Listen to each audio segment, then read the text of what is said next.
So today was my last day at work and I am officially on medical leave. And I feel good. I feel really good. I'm tired. I'm sleepy. But I feel good.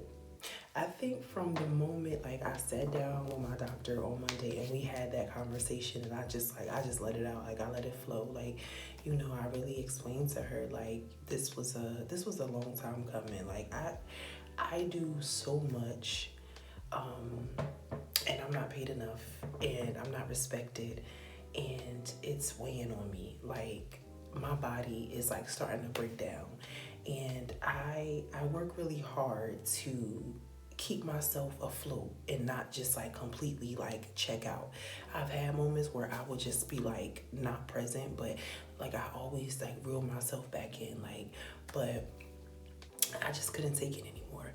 It was literally like I would get up 4, 5 in the morning, do yoga, dance, workout, anything physical, right, to move the energy around in my body. I would read, I would journal, I would meditate, and then it was like I have to go to a place that's so chaotic. I have to go to a place where a lot of people don't care to do the work. So it's like I would have to like reset every day. And I love the quote. I've seen it so many times that you can't heal in the same place that made you sick. And I worked there for a very long time, and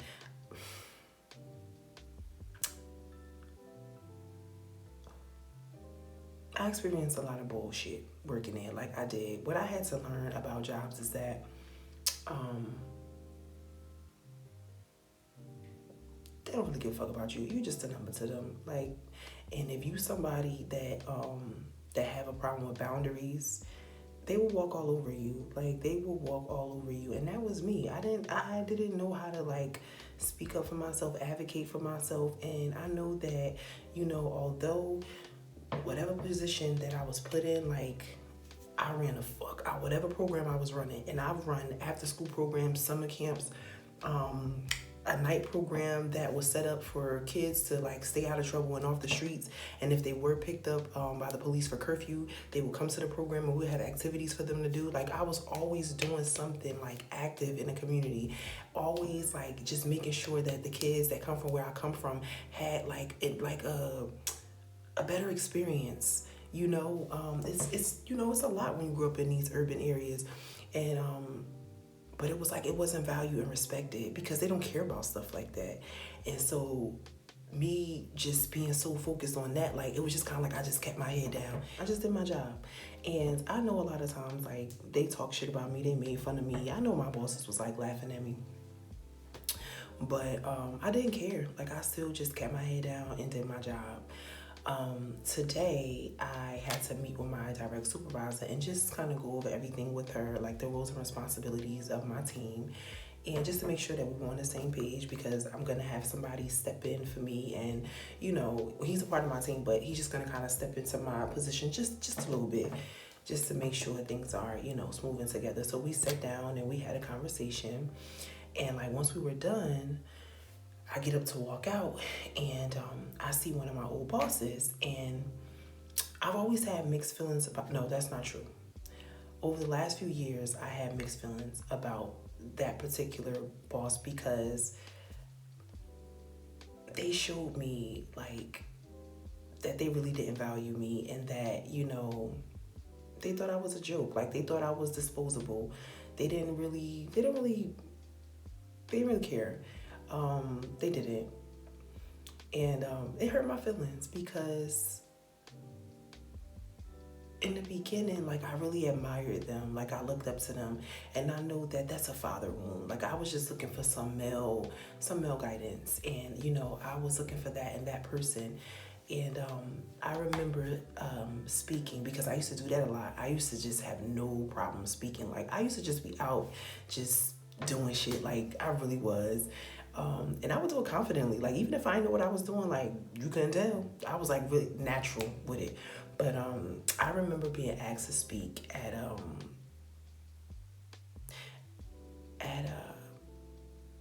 youth program. And I remember him sitting in the audience, and he was like, you know what? He was like, you're a really good storyteller. And I struggle with outside validation. Like, I know that it's my little girl that just want to be seen. And so when he told me that, I was like I took that to heart. Like, I held on to that. And so when he started to, like, when I really started to see his personality, and like he used to take little jabs and like say like rude stuff to me and try to talk to me like I was like a little off, which I'm not. Like, I just have like really bad anxiety, so it's like hard for me to like focus. Like, when somebody's talking to me, like, I'm trying to listen to what they're saying, but it's like I'm like all over the place because I have anxiety, I have a PTSD. I just grew up in a really chaotic environment, and so, you know, he thought that something was wrong with me, and I could pick up on that. He even made a comment and like tried to say that something was wrong with me.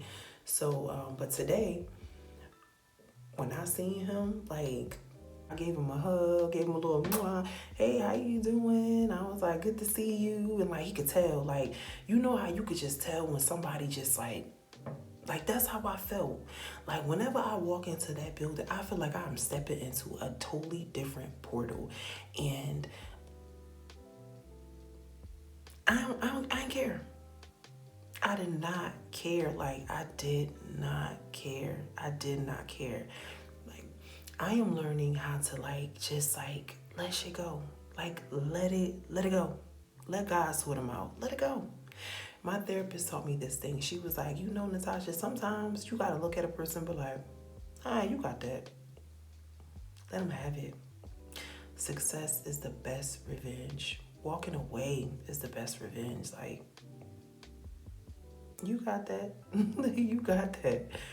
Because I used to try to prove myself to these people, and it's like, for what? Like, you're really the one with your boots on the ground, your sleeves is rolled back, you're with your staff, and you out here helping people in your community. You don't have your feet kicked up collecting the big fucking checks and not doing nothing, or just walking around shaking hands and kissing babies. Like, I'm really in the trenches with my staff.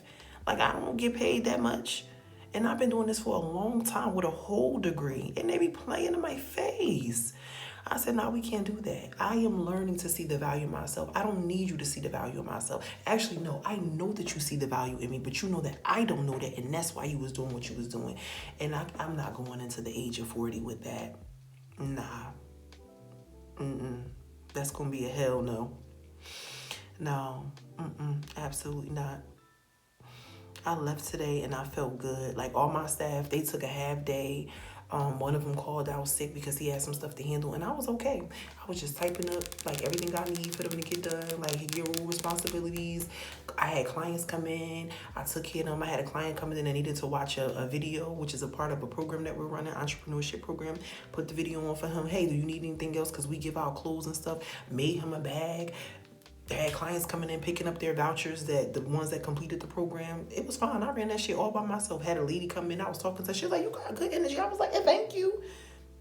I had a telecall with my therapist. And because I was short staffed, I couldn't leave. We had a whole conversation, and she was just watching me work. She was like, look at you when you put on the voice, when you answer that phone. Look how you dealing with your clients. I was like, yeah, man. She was like, is your staff like that too? Yeah, I don't play that. We gonna have some coop for business, motherfucker. I know they be trying to play in our face, but nah, I don't play that. But I felt good. I really felt good. I really, really